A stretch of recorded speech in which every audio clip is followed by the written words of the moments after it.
Felipe Cortes e estou sozinho, mas bem acompanhado, do jogo Cybercidades e Synthwave do grande Tarcísio Lucas. É um jogo que já estava na minha lista, mas eu o escolhi especialmente agora neste mês de junho em razão do desafio Solo RPG 2023, que tinha como proposta para o mês atual jogar algum jogo do Tarcísio. Então eu aproveitei e peguei o Cybercidades que eu estava com bastante vontade de experimentar aqui no canal. Bom, se vocês notarem alguma coisa estranha na minha voz, se eu tossir, espirrar, qualquer coisa desse tipo, não estranhe porque eu estou me recuperando aqui de um resfriadinho. Tá? Então é normal. Por isso até que eu tinha alguns dias já sem gravar, também que eu fiz uma viagem curta. Mas é isso. Vamos lá. Bom, tá aí o jogo, né? Como vocês podem ver, é um PDF de 94 páginas, então é bastante informação. A leitura é fácil, é rápida, né? Porque a fonte é grande, mas tem bastante informação. Quase todo o livro é cenário, tá? Então você tem toda a explicação do cenário de forma bastante extensa, tá? Mas de um jeito pouco usual, tá? Ele vai apresentando informações esparsas, não estão em uma ordem cronológica. Às vezes tem coisas sobre um tema que estão numa página, depois sobre o mesmo tema em outra página.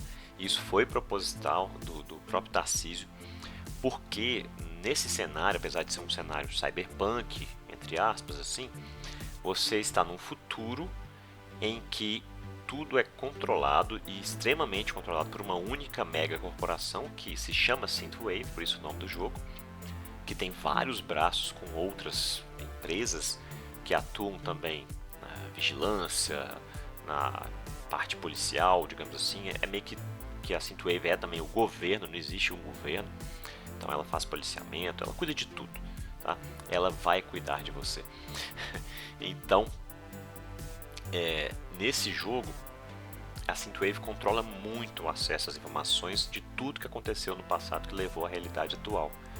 E o pouco que ela libera é tudo muito desconexo, meio descasado. Então o Tarcísio quis passar essa atmosfera para quem vai ler o livro, para sentir na pele o que seria morar lá numa das cybercidades deste cenário, tá? Mas enfim, como é que é esse cenário então?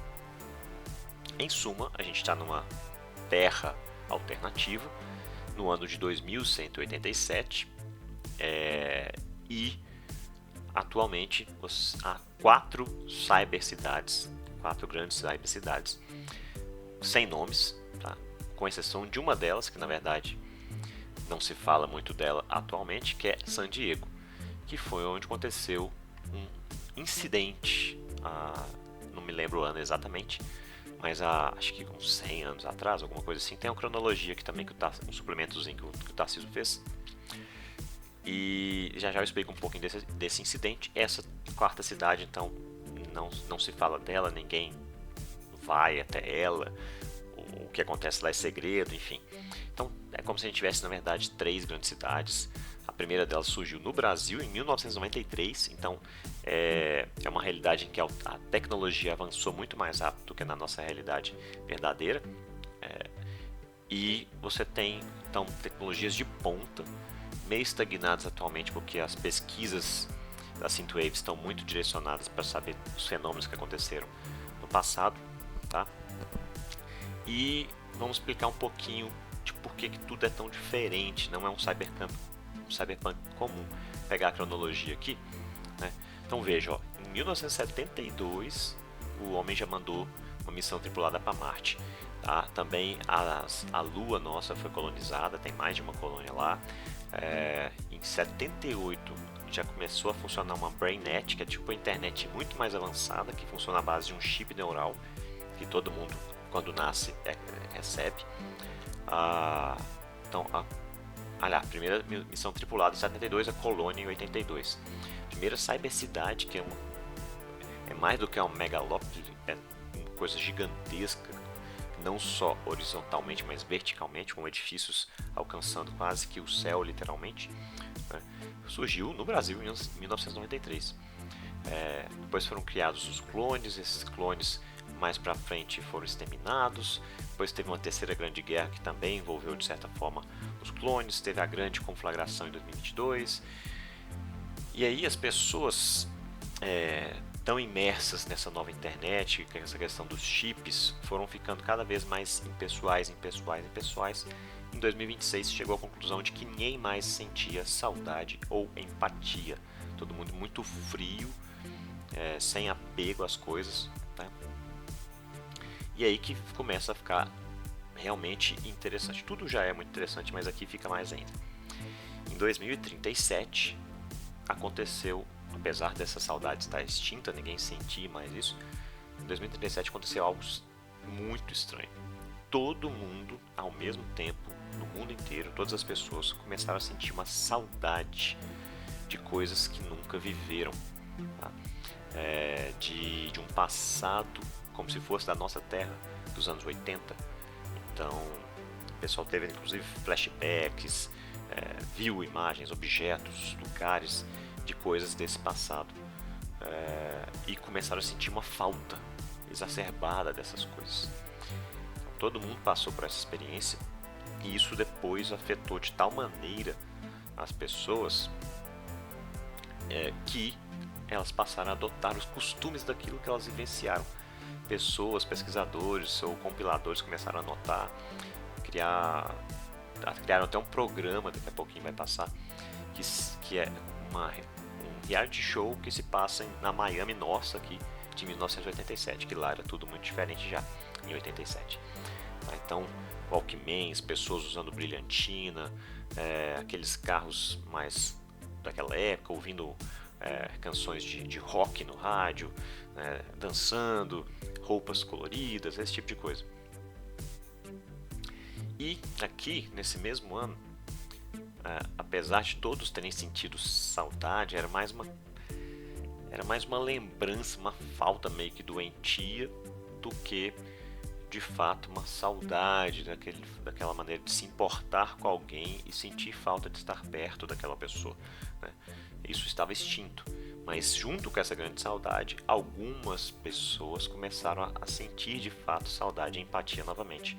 Essas pessoas são chamadas de pessoas interessantes e por algum motivo elas não são muito bem vistas pela Synthwave, que tem um dos seus braços, o Instituto, que é responsável por perseguir e por... não é bem perseguir, que eles chamam de estudar ou de conversar com essas pessoas, né? Mas só que quem é levado pelo Instituto nunca mais é visto. Bom, depois a gente tem 10 anos depois da Grande Saudade, alguns especulam que inclusive foi ligado com esse mesmo fenômeno, né? A gente tem a ativação da rede de satélites Master System, que fez com que surgisse o efeito violeta, tá? Isso tudo pode estar relacionado ou não, você pode descobrir isso durante as suas jogatinas ou deixar isso eternamente em aberto se você quiser, né?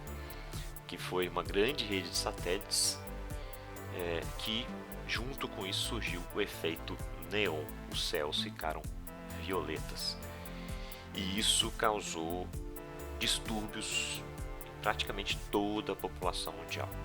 Todo mundo que observava o céu tinha surtos psicóticos, ataques de violência, certo? E no mesmo dia aconteceu também um incidente de San Diego, que eu já falo um pouquinho mais dele. O que é curioso, um dia depois da ativação da rede de satélites Master System e do efeito violeta, a Synthwave soltou um negócio chamado código neon, que é uma série de sinais e de frequências que as pessoas ficam ouvindo ou vendo ao tempo todo, que anulam o efeito violeta, tá? Na maior parte do tempo. Já no incidente de San Diego não se sabe exatamente o que, mas a Synthwave divulgou que seria necessário, já havia uma grande ameaça, que seria talvez necessário mandar uma bomba de hidrogênio para destruir essa cidade. Essa bomba foi enviada aparentemente, mas parece que não explodiu, não deu certo. Aí eles meio que isolaram a cidade com uma gigantesca redoma. Isso foi mais ou menos o incidente de San Diego. Foi a primeira vez que uma mulher loira em trajes de ginástica foi vista. que é a mulher que toda pessoa interessante relata ter visto em algum momento. E normalmente no primeiro dia em que ela se percebe uma pessoa interessante. Bom, em 2048 tem o início do reality show Miami 87 e a criação do instituto para cuidar das pessoas interessantes. Começa a ser transmitida a rádio 80, que é uma rádio que toca sucessos dos anos 80 no nosso mundo, que eles amam e sentem saudade dessas músicas, mas nunca tinham ouvido falar e não sabem de onde vem.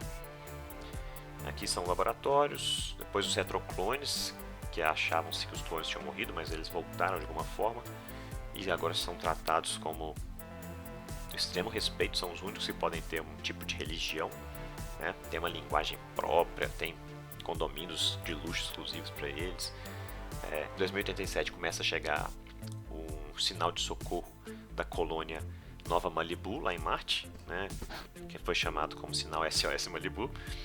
E estamos agora no dia de hoje, 100 anos depois desse evento do sinal SOS Malibu. Beleza, isso é o cenário, eu dei uma resumida e apresentei a ordem cronológica, porque caso alguém vá jogar, pode ser que ajude, beleza? Então minha tentativa foi essa. Vale dizer aqui que o sistema por trás das regras do jogo é o C4 da Coisinha Verde, Thiago Jungs, com algumas adaptações. Essas adaptações casam bem com a proposta do jogo, tá? Então foi uma boa utilização pelo Tarcísio. Gostei bastante do resultado. Mas enfim, é o C4 em geral, então é bem tranquilo a gente criar o personagem, né? Nesse caso a gente tem que criar um arquétipo também. Vamos fazer isso primeiro. Aqui os arquétipos são 3: cidadão comum, cyberpunk, né? Ou um agente nível 1 da Retrocop, certo? Cada arquétipo vai te dar vantagens narrativas, vantagens mecânicas, desvantagens narrativas e desvantagens mecânicas. E além disso, você vai ter uma tabela de tramas próprias para cada um dos arquétipos, certo? Eu vou decidir no dado qual arquétipo eu serei. 1 a 2, cidadão comum. 3 a 4, cyberpunk. 5 a 6, agente nível 1 da Retrocop. Serei um cidadão comum, beleza? Aqui vamos só olhar aqui. Todos os personagens são pessoas interessantes, né? Vale deixar isso claro. O cidadão comum é alguém que tem o seu emprego, normalmente ligado a um dos braços da Synthwave, num grande cyberedifício, e está trabalhando lá, seja fazendo o que? Cuidando de um fliperama, seja trabalhando numa manufatura, numa fábrica da Falcon Cobra, da Walkman Inc., ou qualquer outra coisa de apoio à Retrocop. Enfim, é alguém que faz algo mais ordinário, digamos assim, é mais comum. E aí eu tenho as vantagens narrativas. É mais fácil para mim ficar anônimo, tá? Então vamos registrar isso aqui.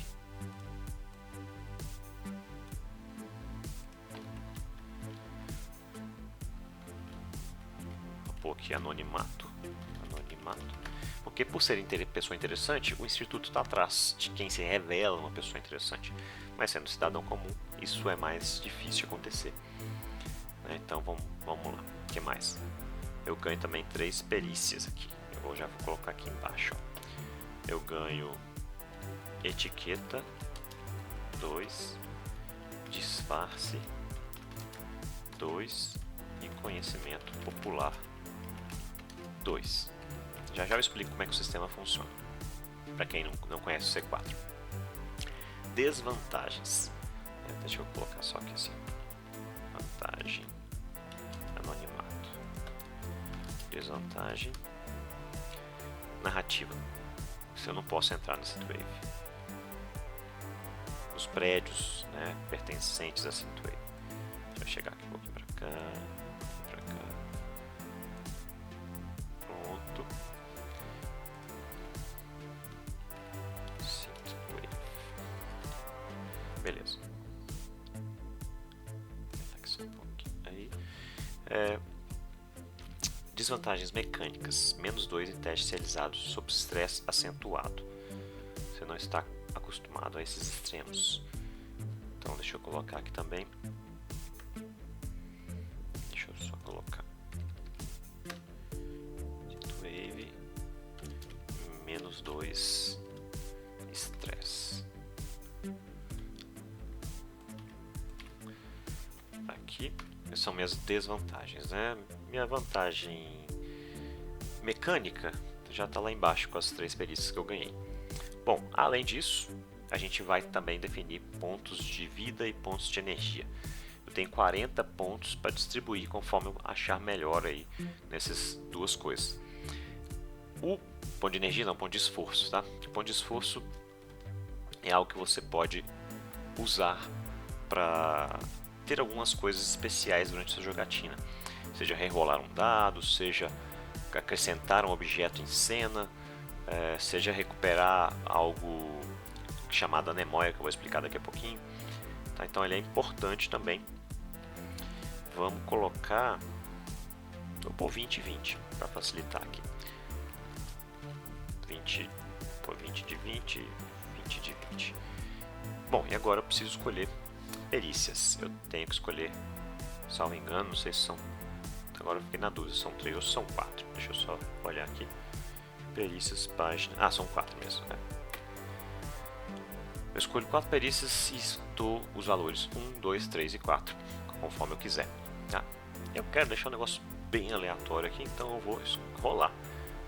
1, 2, 3, 4, 5, 6, 7, 8, 9, 10, 11, 12. Vamos lá, rolar um D12 para a primeira. Vamos rolar lá 4 D12 aqui e vamos ver se a gente dá sorte de não repetir. Beleza, esse aqui eu vou ignorar, eu vou rolar mais um. Beleza, então eu vou ter a perícia acrobacia, vou ter a perícia arte. Deixa eu ver o que mais que vai sair aqui para ver se eu acho algo legal. 9, 10, 11. Percepção, né? Percepção. E vou ter a 8, que é uma antes, lábia. Bom, então eu acho que ele é bom em teatro, né? É um cara, olha só, acrobacia, né? Lábia, o cara é bom de disfarce, né? Talvez de se maquiar, de fingir de outra pessoa. Ele é alguém do ramo de entretenimento. Talvez ele trabalhe num desses cyber-edifícios que tem cassinos, uns cassinos meio fliperamas, assim. E ele é um dos caras que fica entretendo as pessoas, né? O trabalho dele é esse. Então ele faz acrobacias, cai assim do teto, do nada, pendurado num tecido. Também atua em peças ali, talvez até mesmo de vez em quando em estúdio para passar na mente das pessoas que estão naquele local, que muita gente fica o tempo todo conectada, né, ao BrainNet numa realidade simulada. Então também pode ser algo assim. E é isso. Etiqueta, porque o cara foi educado para lidar com pessoas que têm um pouco mais de dinheiro ali. Então ele tem que saber lidar com esse tipo de coisa. Conhecimento popular, porque ele é do cidadão comum, ele conversa com várias pessoas também comuns que não fazem parte da elite nem dos cargos importantes da Synthwave, então ele conhece um pouquinho do que acontece nas ruas, por exemplo. Tá? Bom, e por fim, a Anemóia. A Anemóia, pessoal, é como se fosse um atributo, certinho? Falta dar os valores aqui, já dou esses valores. Mas é um resquício da grande saudade. Todo mundo, de vez em quando, sente saudade daquelas coisas dos anos 80, mesmo sem nunca ter vivido, muitas vezes até de coisas que não existiram nem no nosso mundo, e com certeza não existiram lá no mundo do nosso cenário. Só que isso acontece com todo mundo, mas nas pessoas interessantes isso é mais forte. De vez em quando vem uma onda que atravessa a pessoa, uma onda de saudosismo, ela enxerga um objeto daquele passado e ela tem que resistir para não ficar abalada por aquela saudade. Tá? Como é que isso funciona? todo começo de cena eu tenho que rolar um D10. Se ele for maior do que meu valor de anemóia, tudo bem, né? Aquela onda vem, mas eu consigo resistir e eu não sou afetado. Se o valor for menor ou igual ao valor atual de anemóia, ele tem uma onda bem forte e ele fica abalado e recebe penalidades nos testes. Tá? Deixa eu só entrar aqui para até relembrar qual o valor que ele tem de penalidade pela onda de anemóia. Salvo engano, ó, acho que está na próxima página. Ele aumenta em 1 a anemóia, então vai para 4, ou seja, vai cada vez mais ficando mais recorrente isso, e sofre uma penalização de -1 em qualquer cena. Então é um negócio que é complicado, como se fosse insanidade, parecido para quem está acostumado com jogar com insanidade em jogos de Cthulhu, por exemplo, né? Beleza, então agora vamos decidir aqui os nossos valores. Vou jogar 4d6 e aí vou tentar ver se eu decido por aqui. Bom, o maior valor vai ser em arte, vai ser meu 4 aqui. Percepção e lábia ficaram empatadas, daqui a pouco a gente decide, mas a acrobacia será um só, né? Vamos desempatar entre acrobacia, percepção e lábia. Aqui vai ser então 2 e aqui 3, beleza? Bom, personagem praticamente pronto, só falta dar um nome. Vamos dizer que ele se chama Todd.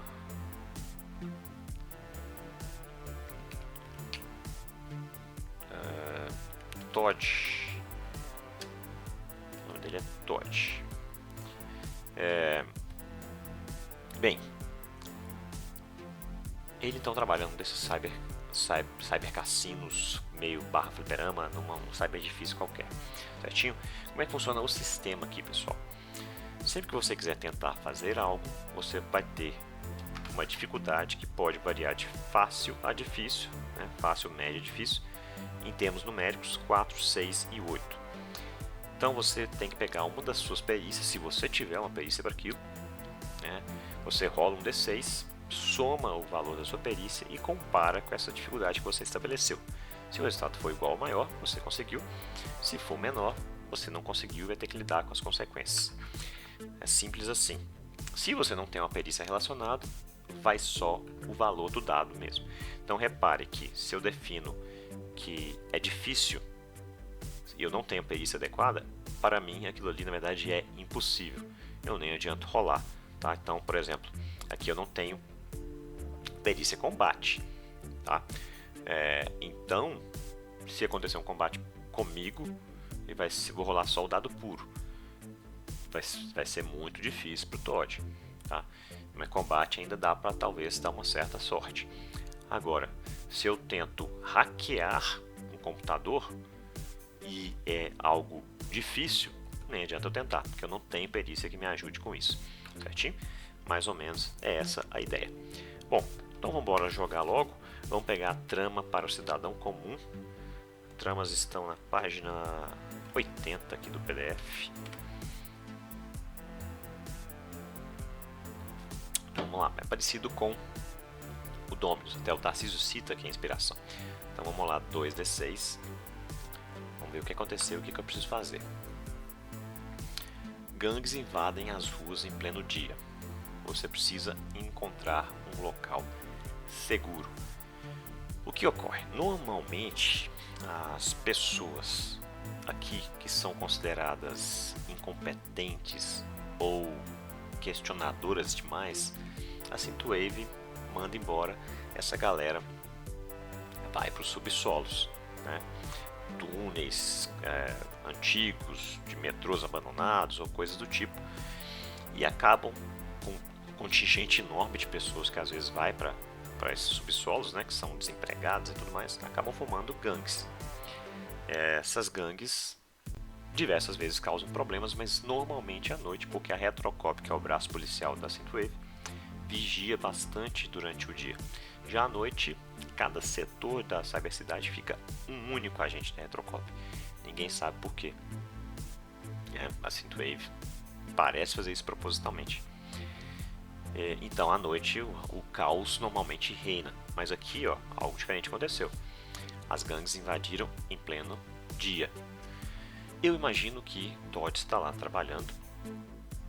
Ele está, neste momento, dentro, no meio, no centro do cassino, fazendo algum tipo de espetáculo, um monólogo dramático, né?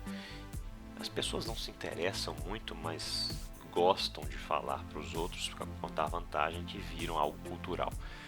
Mas elas são meio apáticas, para elas tanto faz ali assistir ou não. Então Todd faz aquele trabalho ali porque é o que ele sabe fazer e ele tem que pagar suas contas, mas ele é uma pessoa interessante e ele faz aquilo gostando de fazer algo que o interessa, mas bastante desmotivado ao mesmo tempo por ter pessoas que não estão nem aí, na verdade, para o que ele está fazendo ali. Mas enfim, esse cassino barra fliperama é no térreo de um grande cyber edifício, porque fica mais fácil, as pessoas já chegam, estacionam seus carros ali em cápsulas que são guardadas no estacionamento e já entram direto pro lobby e já vão se divertir e gastar dinheiro ali pro dono do prédio, que é a Synthwave, ganhar mais dinheiro ainda. Então já fica no térreo e aí ele começa a ouvir tiros do lado de fora e explosões, e parece que tendo meio que um tiroteio. Ele para o que ele está fazendo, todo mundo na verdade para, né? As pessoas meio que apáticas olham assim, meio desinteressados, começam a correr mais por sobrevivência do que por qualquer outra coisa, e ele já fica bastante desesperado. E ele vai tentar se esconder, porque começam a invadir o local onde ele se encontra também. Parece que a Retrocop está atirando, mas não está conseguindo. A gangue está com um grande contingente aqui e ele precisa então tentar se esconder, porque ele não quer, ele valoriza bastante a sua vida, tá? Então ele vai tentar fugir, certinho? Essa é a nossa trama. Eu imagino que esse cyber edifício seja um cyber edifício bem luxuoso, então talvez tenha outros andares aí em que tenham espécie de lojas ou tudo mais. Eu queria saber se, como ele tá, eu descrevi que ele estava bem no centro desse edifício, né? Ele é bom de acrobacia. Esse centro, eu imagino que seja o palco também para shows. A pergunta para o oráculo tem um dos tecidos que ele usa de vez em quando para fazer os shows dele pendurado neste momento? Ele tentar ele encontrar ali, subir primeiro, né, para ver se lá em cima ele consegue fazer alguma coisa para se esconder dos ataques que estão acontecendo. Então, como é que funciona o oráculo aqui? Tá? Eu defino duas alternativas, uma favorável por personagem e uma desfavorável por personagem, e defino um dado para cada. Eu vou dizer que o da esquerda vai ser o favorável e da direita vai ser o desfavorável. E aí eu posso somar mais um para o que eu achar que é mais provável. Eu vou dizer que é mais provável que tenha uma corda, um tecido desse, porque já fica ali pendurado caso no meio do show ele precise usar. Então eu vou rolar os dois e comparar os valores. O que for maior é a minha resposta, certo? O desfavorável nesse caso não tem o tecido agora, ele está preso lá no teto. E o favorável é que tem, e que eu vou somar mais um. Então vamos rolar. 1 mais 1, 2. Na verdade não está lá o tecido. Ele, por algum motivo, tinha tirado, né? Ele se arrepende amargamente disso. Ele fala: oh meu Deus, por que eu fui tirar esse tecido logo hoje? Aí ele vai se jogar por trás do balcão, por trás do palco, né? Um palco mais elevado. Ele vai correr deslizando assim para cair lá do outro lado. Não precisa fazer teste para isso, né? Algo trivial para ele. E aí agora ele vai tentar então. Ele sabe que tem subsolos ali, né? Talvez uma saída seja ir para um desses subsolos.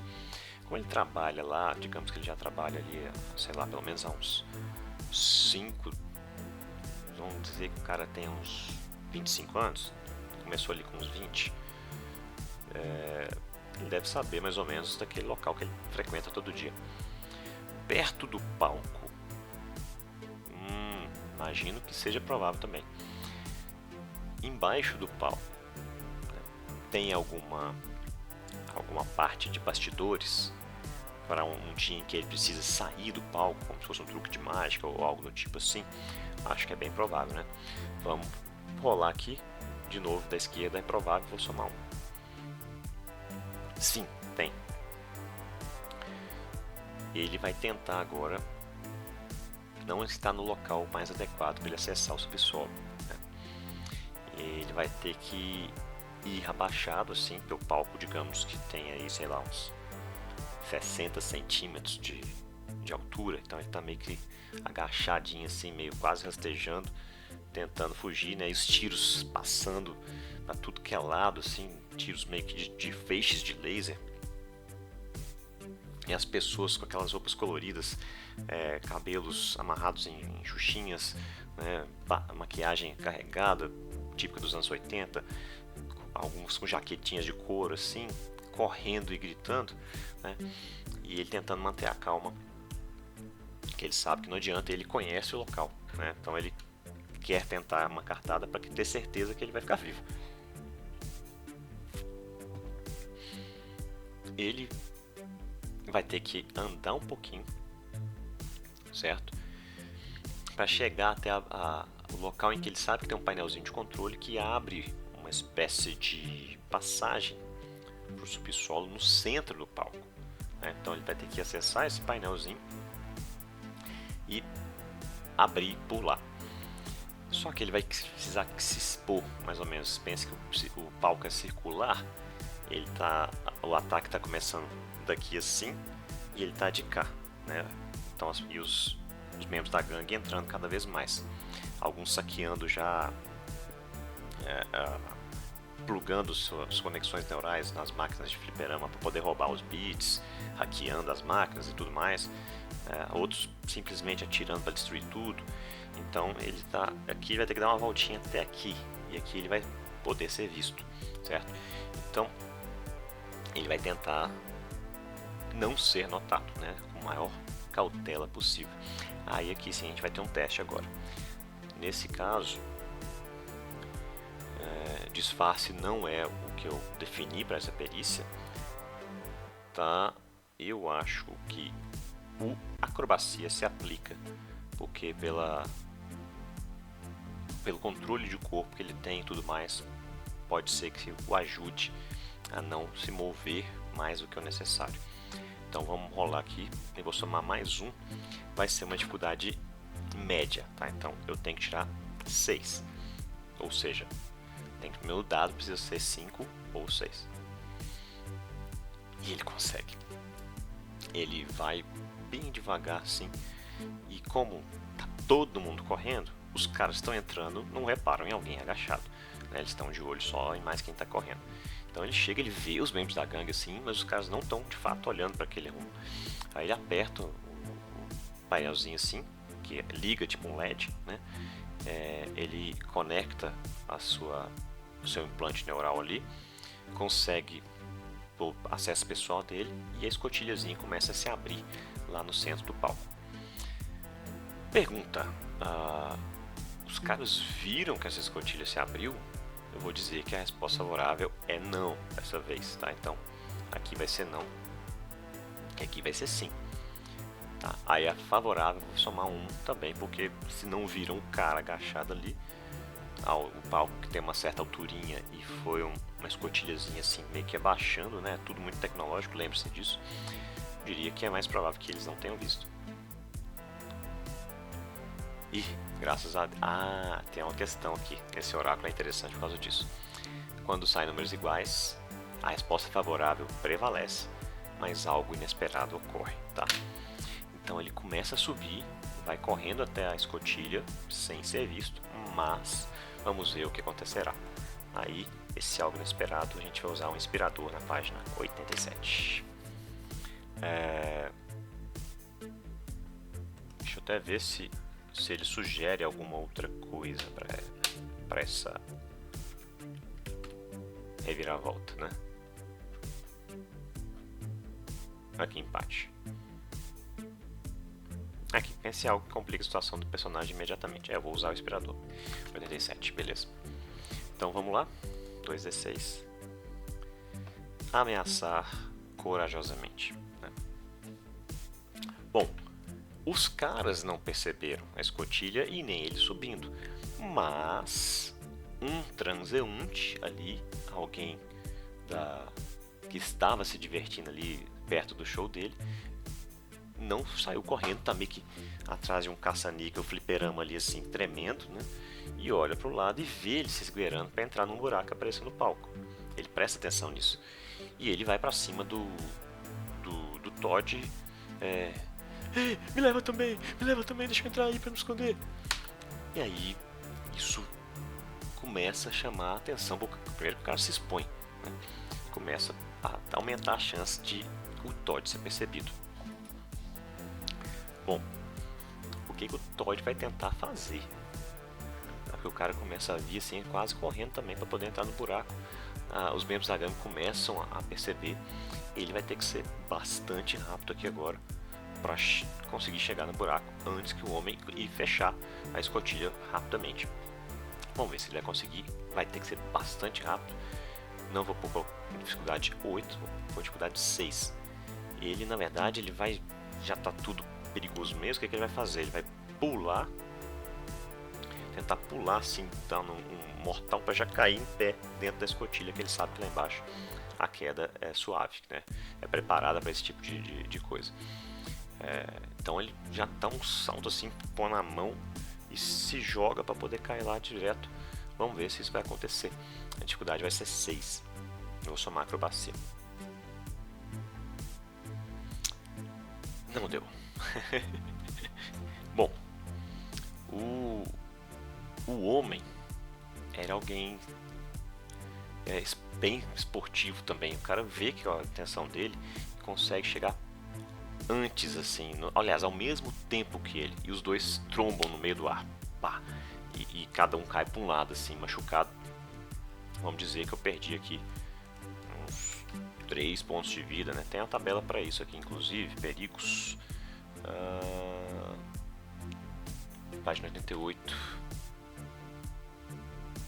3 pontos de vida é um número razoável, aceitável. Perco 17 pontos de vida porque agora que eu tô caindo, o cara vem e bate no meu queixo assim, eu caio pra trás, meio que bate as costas no pedaço da escotilha.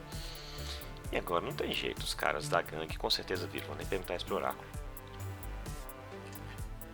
Eles começam a falar: ei, vocês aí, parados! E vão mirando assim já nele. O Todd vai aproveitar que já tá meio aberto ali já, vai se jogar lá dentro, vai puxar o pé do Todd para poder ele conseguir fechar o pé do cara que atrapalhou ele lá para dentro também para poder fechar a escotilha. Vamos ver se isso vai ser fácil porque já tá meio caminho andado, né? Vamos ver se ele consegue. Vamos rolar um D6 e somar 1 pela acrobacia aqui.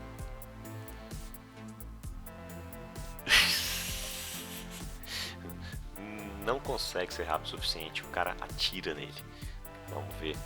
Vamos rolar um dado pelo cara. Vamos definir aqui. Combate vai estar na página 71. Qual vai ser o nível de perigo dele? Bom, ele vai conseguir entrar, obviamente, né? Mas ele vai tomar um tiro. É grau 5. Talvez seja até o líder da gangue. E o que acontece? Eu rolo um dado agora para ele e somo o nível de perigo. E como eu não estou fazendo nada para evitar, esse vai ser o meu dano.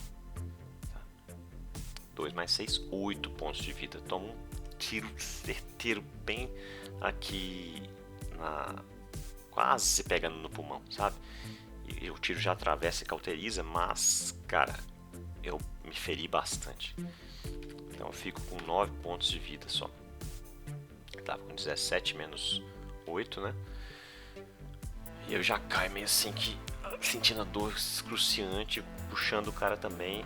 E vou bater a mão ali logo no painel, junto com a conexão neural, para fechar a escotilha.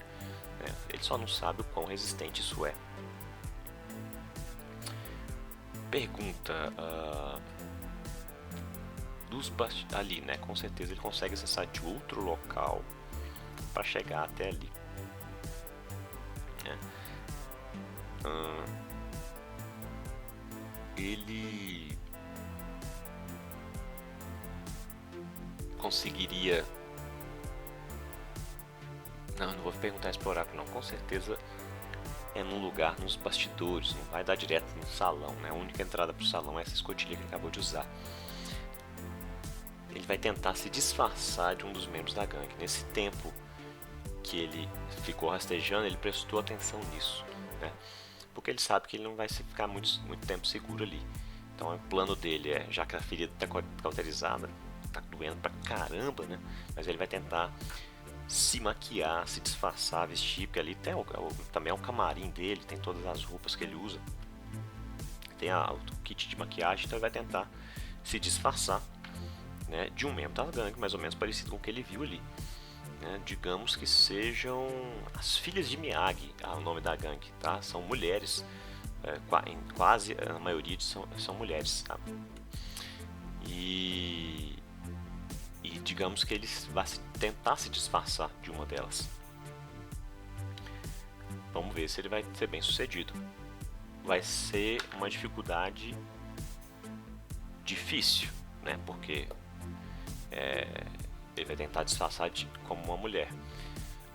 Mas ele já fez isso antes, então ele sabe que tem chance de ele conseguir. O disfarce dele é 2, então ele precisa tirar o máximo dele aqui, que é 6 no dado. Vamos ver se ele consegue, né? 3, não conseguiu. E uma coisa que eu esqueci de rolar, tá? Todo início de cena precisa rolar a memória, como eu falei. Então vamos fazer isso agora. Tiro 10. Então ele bate uma onda assim, naquele momento que ele está sentindo dor. Ele, por causa da dor, não consegue se maquiar direito. Fica uma meleca a maquiagem dele. Ele desiste desse primeiro plano, né? E aí naquela hora que ele desiste, ele tem um vislumbre assim de um Walkman, das antigas, não o Walkman quântico que existe hoje. Mas ele rapidamente consegue afastar aquilo da mente e vai tentar fazer alguma outra coisa. E é uma coisa que eu não rolei também, que vou rolar agora, todo início de cena também tem que ver se alguém tem um surto psicótico por conta do efeito violeta. A gente tem que ver isso também, né? Então, vamos só lembrar aqui, eu esqueci dessa página, que é a página 76, tá? Vamos rolar um D10, se cair 1 ou 2, alguém tem um surto psicótico perto de mim. Cara, e quem é? O mané que me atrapalhou, que eu puxei aqui pra baixo. Eu tô lá me debatendo ainda com a visão do Walkman, com dor aqui ainda, chateado porque meu disfarce deu errado. Já começa a ouvir passos em cima do palco já. O cara fica louco assim, começa a arrancar os cabelos, começa a gritar loucamente, né? Porque lá embaixo o código neon é ruim por causa da pouca luminosidade, né? O Todd usa lentes especiais para reproduzir o código neon quando ele está ali embaixo, mas o cara não. E o cara vai atacar ele. Esse cara, né, eu diria que ele é um nível de perigo 2, pela disposição atlética que ele demonstrou lá em cima, mas não é ninguém tão treinado, então vai ser um nível de perigo 2. Como é que funciona o combate? Eu rolo meu D6 e somo perícia que for relevante aqui, que no caso seria combate, mas eu não tenho combate, né? Ele rola um 2D6, um D6 e soma o nível de perigo, que é 2. Mas o que acontece? Pro meu personagem não vai ser uma boa tentar enfrentar, porque ele não é bom em combate, né? O que eu vou tentar fazer? Ali deve ter algum dispositivo que ele usa nos shows dele, tipo um baú. Suponho que ele faça de vez em quando uns shows de ilusionismo também, né? Então deve ter algum tipo de baú que ele consiga trancar, mas só quem é mestre na arte do ilusionismo consegue sair de lá de dentro, né?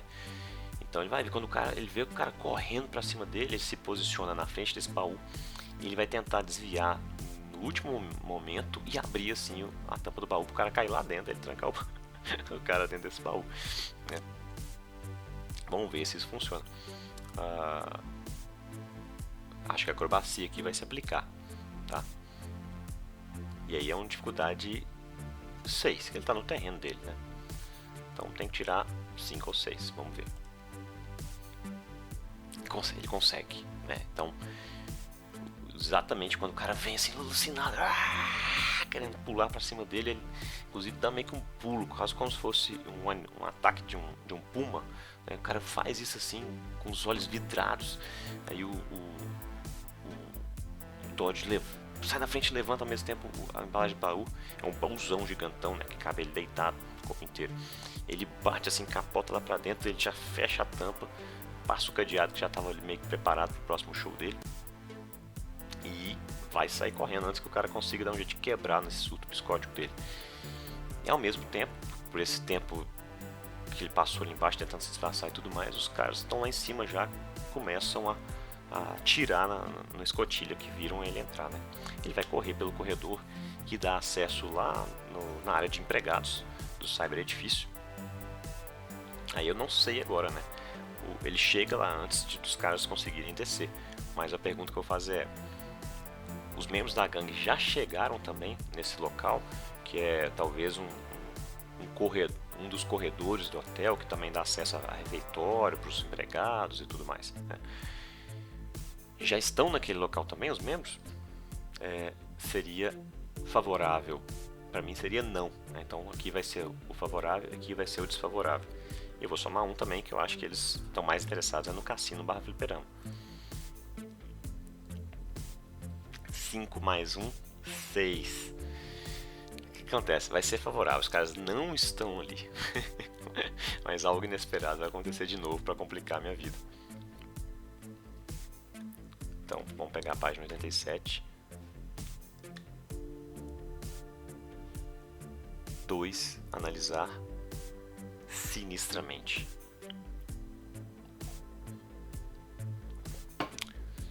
O que acontece? Ele olha assim, sai desesperado, correndo, olhando para todos os lados para ver se os membros da gangue estão ali, né, das filhas de Miyagi.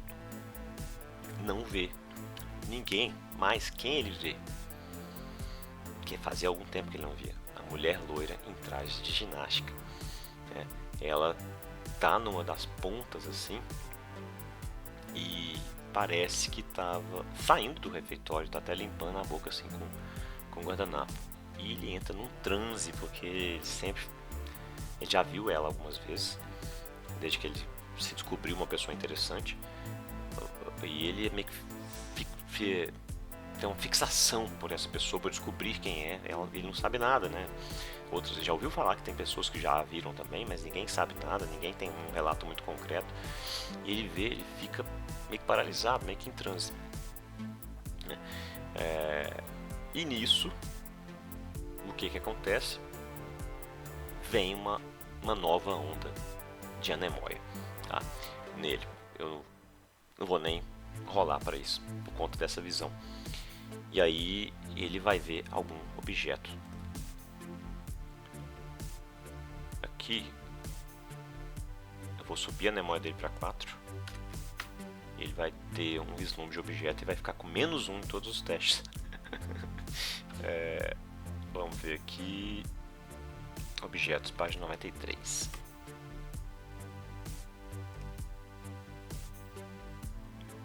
Um pacote, né? Ele vê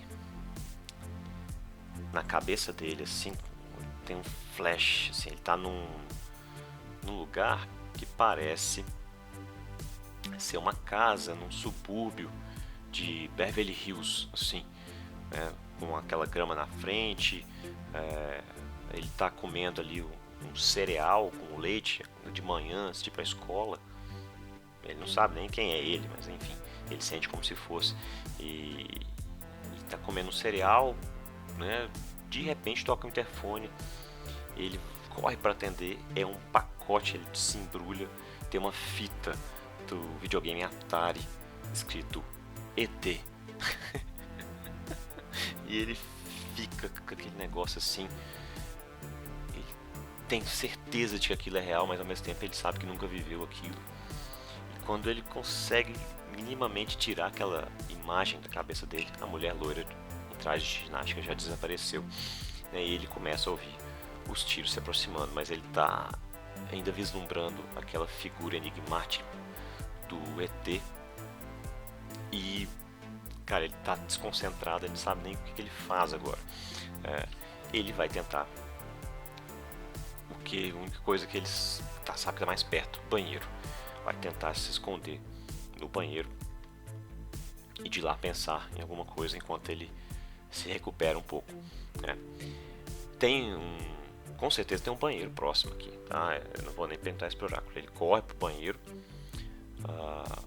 A pergunta que eu faço agora é: ele vai se esconder numa das cabininhas do banheiro, pôr as pernas em cima do vaso e ficar meio que tremendo ali, lembrando da figura misteriosa do ET e do gosto daquele cereal matinal que ele estava tomando, que ele nunca viu isso na vida e nunca tinha sentido aquele gosto antes. E ele fica com aquilo assim, o que isso significa, e a mulher loira e tal. Ele quase que esquece do que está acontecendo, mas ele está ainda com os pés em cima do vaso. A pergunta é se porventura foi suficiente para ele se salvar, né? Eu não vou pôr chances aqui, porque a galera com certeza conseguiu abrir o esconderijo dele, mas imagino que bem na hora que os caras estavam lá, o malucão lá saiu de dentro conseguiu de alguma forma quebrar no meio do seu surto, conseguiu sair, deu um pouco de trabalho para os membros da gangue, e depois que elas conseguiram atirar nele, elas saíram correndo. Então ele conseguiu o banheiro antes delas acharem os rastros dele. Então eu vou dar chances iguais. O povo chega até o banheiro, chega a procurar no banheiro, digamos que sim é favorável, não é favorável, e sim é desfavorável, né? Vamos ver aqui se o dado da esquerda sai maior. Bom, vão ir até o banheiro. Por algum motivo ele chamou a atenção da gangue, né? Ele ouve passos lá de fora que tira ele um pouco assim daquela onda ali de torpor, né? E ele vai tentar sair na lábia agora, que não tem jeito, ele não tem pra onde ir. Ele vai ouvindo os passos assim, digamos que seja só uma mulher. Ela chuta a porta do nada, apontando a arma. Ei, por que você fugiu? Não, voz. Diga aí, por que você fugiu daquele jeito? O que você está escondendo de valor que estava naquele camarim? Diga lá, quem é você? O que se escondeu em um lugar tão diferente no meio do hotel, do cassino? Ele fala: me desculpe, eu sou apenas um artista aqui do hotel. Eu, de fato, não queria perder minha vida, óbvio, né? Mas não tem nada de valor, nem sou importante, não faço nada demais aqui. Mas o que eu posso fazer é que, apesar de não fazer nada de importante, eu sei aqui onde ficam os objetos de valor que você pode tentar levar. Os bits, eu vi que vocês estão hackeando as máquinas lá do cassino, mas eu posso saber levar vocês até um cofre em que eles guardam itens e informações valiosas. Vamos ver aqui, ele não sei se ele está blefando ou não, meu personagem, né? Ele de fato sabe um local que tem um cofre desse, favorável para ele se ele souber, lado esquerdo. Ele sabe mesmo, ele já deve ter visto alguém acessando, bisbilhotou e tal, né? Vamos usar aqui a atuação, não é nem lábia não, tá? Que ele tá tentando ser convincente para convencer a pessoa, né? Falando a verdade mesmo.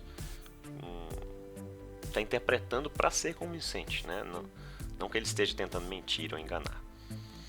Então vou somar 4. A dificuldade aqui vai ser 8. Porque ele meio que sumiu ali do negócio, saiu correndo e tal. Elas estão querendo, por algum motivo elas têm de estar ali, que a gente não sabe qual é, né?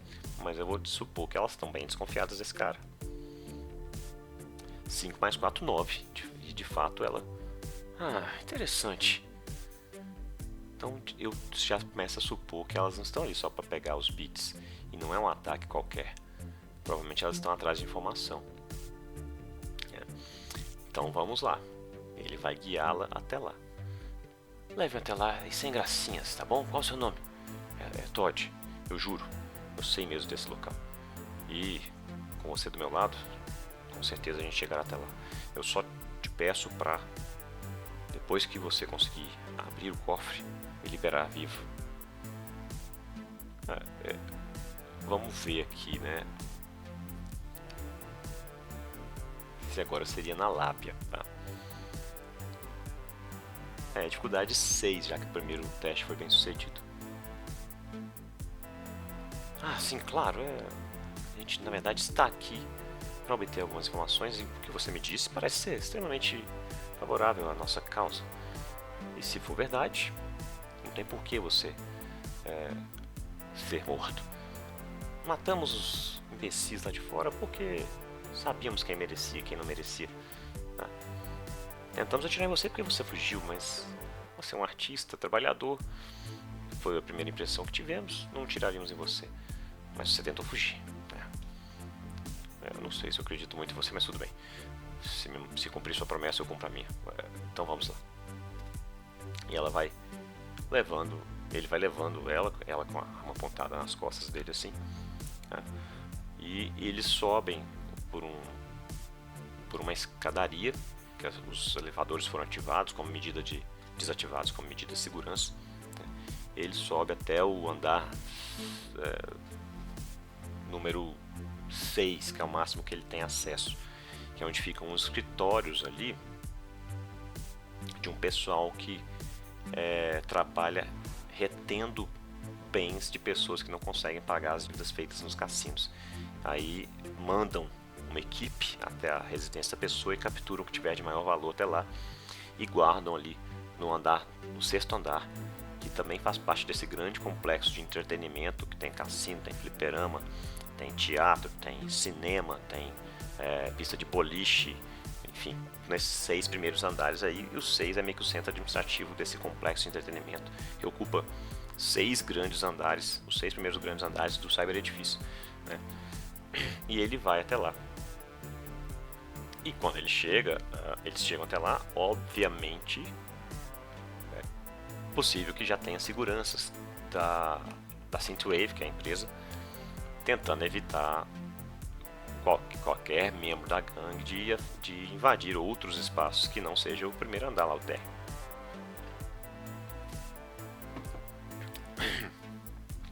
Então ele sai na escada assim, ele já conhece o andar, né? Que ele já foi lá para receber pagamento, enfim, qualquer questão de RH assim. E ele sabe onde é a sala do zelador, vai chamar a menina para ir para a sala do zelador e vai tentar dar uma melhorada nos trajes dela, deixar ela disfarçada, né? Ele fala: venha comigo. Com certeza tem alguém de olho aqui nesse andar, por pessoas vestidas ou com as descrições de vocês que já viram nas imagens, né? Então, vou tentar dar um jeito nessa roupa sua. Só espero que as câmeras não nos interrompam. Ela fala: não se preocupe com isso, eu vou dar um jeito aqui. Ela liga a BrainNet dela numa maquininha assim portátil que ela tem e começa a hackear o sistema de segurança do andar. E ela desabilita as câmeras, né, com o acesso dela. Ela é NPC, ela não precisa de fazer teste para isso. E beleza, desabilitou a câmera, eles conseguem chegar na salinha do zelador sem maiores problemas. Mas é porque ela era bem pertinho da escada de acesso mesmo.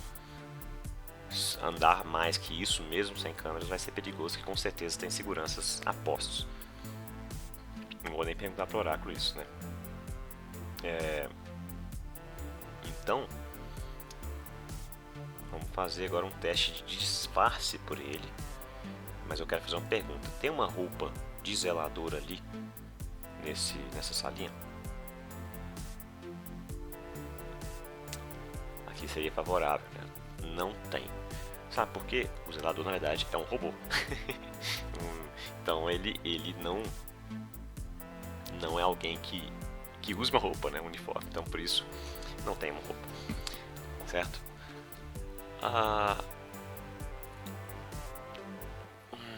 Vamos pensar. Ele vai dar as roupas dele para ela, né? Para poder ela se passar por alguém que trabalha no hotel. É isso que ele vai tentar fazer então. E vai ficar só de cueca ali, esperando ela voltar, né? Aí ela fala: você não vai tentar fugir, não é? Porque se eu for até a sala que você disse e não conseguir o que você prometeu, eu volto aqui e te mato. Não, como é que eu vou fugir de cueca? Tem outros membros da sua gangue lá embaixo com quem eu não conversei. Eu não sou maluco. E você pode trancar a porta se você quiser.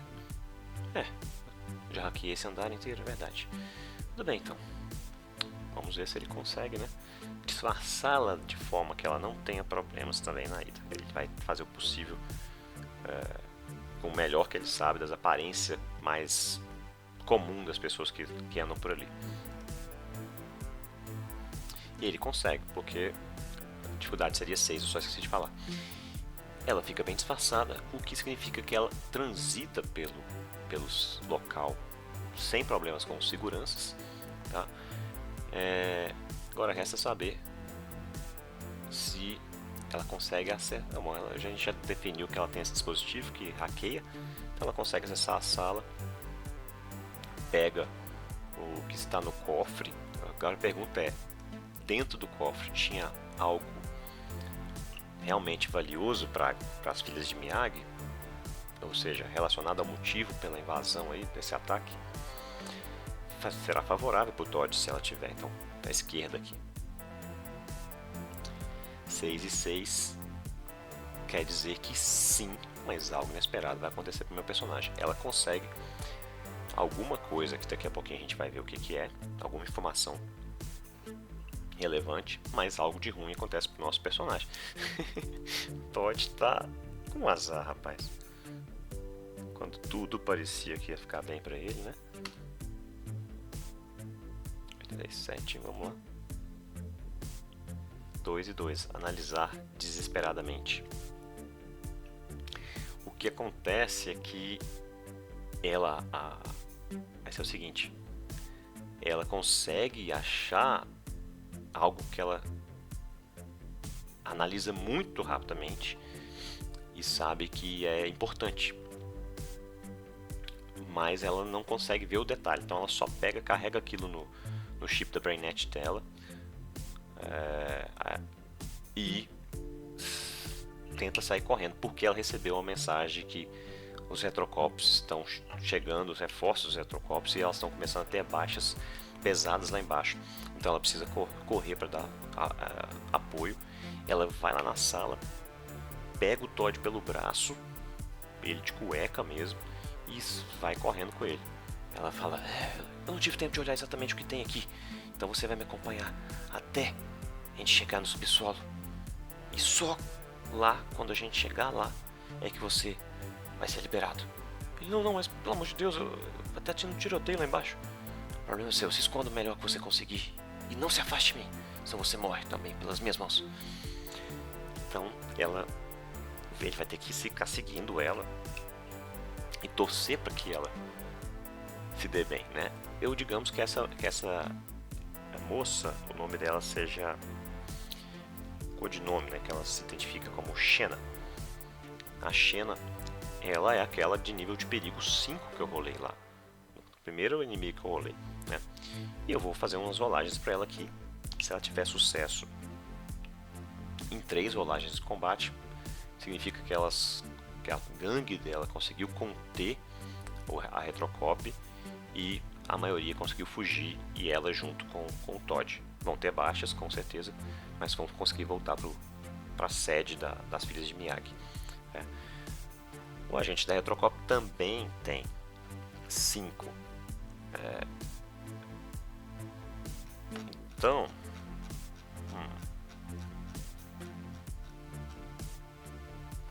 vai ser aqui. Vou rolar 2 dados logo. Da esquerda vai ser a Xena, da direita vão ser os Retrocops. E o que for maior, porque os dois estão agora em números iguais, as filhas de Miyagi, né? E ela, Xena, propriamente, tem nível igual da Retrocop, né? Então, tudo igual. Então vamos rolar. Ela tem que ter um tipo melhor de 3. Aqui igualou. Vou dar vantagem narrativa para ela aqui, porque ela parece ser extremamente bem preparada. Então essa aqui é dela. Aqui ela perdeu, ela toma um tiro no braço. Umas 4, 5 filhas de Miyagi são também mortas nessa hora. E é a última chance dela. E ela é atingida em cheio no peito, né? Ela começa a se debater. Aí o Todd fala: não morra, por favor. Você consegue. Aí ela, nos seus últimos suspiros, ela entrega o objeto, né? Que parece ser. Na verdade é um negocinho desse tamanho, que é um pendrive quântico. Ela entrega para ele. Não tive tempo de entregar para as minhas companheiras. Por favor, certifique-se de que isso chega a uma delas. É extremamente importante para o futuro da cybercidade. Aí ela aponta a arma para ele. Jure, ou eu te mato. Ele fala: eu juro, tudo bem. Aí ela morre. E ele fica com aquele pendrive na mão. Agora ele vai tentar só se esconder até acabar o confronto. Se ele vê que as filhas de Miyagi se deram bem, ele procura uma delas e de fato entrega aquele objeto, né? Mas pelo menos ele fez a parte dele ali junto com a Xena. A pergunta é: o combate vai ser bom para as Miyagi, que é favorável pro Todd, ou vai ser bom para a Retrocop, que é desfavorável? Então vamos lá. Vai ser bom para as filhas de Miyagi, mesmo com a morte da Xena. Elas tiram um dispositivo ali explosivo que conseguem jogar no meio dos Retrocops, dar uma baixa enorme neles, e elas aproveitam a confusão para poder fugir. Nesse momento da confusão, ele segura uma das filhas de Miyagi. Ei, calma. Estava com a Xena, eu levei num lugar seguro para obter uma informação. Ela pediu seus últimos suspiros para entregar isso a vocês. A mulher olha assim desconfiada para ele, mas não tem muito tempo nem para perguntar mais nada, só pega na mão dele e sai correndo, né? E apesar dos pesares, o Todd consegue sobreviver mais um dia e continuar vivo, mas ele fica intrigado com tudo isso e se pergunta se o que Xena falou era verdade, e extremamente curioso para saber o que tinha naquele pendrive quântico. Por isso ele segue um pouco as filhas de Miyagi e vê por onde elas passaram. E ele fica com aquilo atrás, a pulga atrás da orelha, pensando que se um dia ele não deveria ter lá embaixo e talvez até mesmo se juntar a elas. Ele começa a se planejar nesse sentido. Mas a nossa jogatina termina aqui. Um personagem vivo, milagrosamente. É isso aí, jogo bom demais, cenário muito bacana. E esse jogo acho que deve render campanhas incríveis. Porque, por exemplo, esse pendrive quântico pode ter informações sobre o incidente de San Diego, sobre a Grande Saudade, sobre o efeito violeta, sobre o código neon, qualquer coisa dessas. E aí vai virando uma trama que eu tenho certeza muito interessante, tá? Mas é isso, obrigado, até a próxima, espero que tenham gostado. Grande abraço, comentem aí, deixem impressões de vocês. Tchau.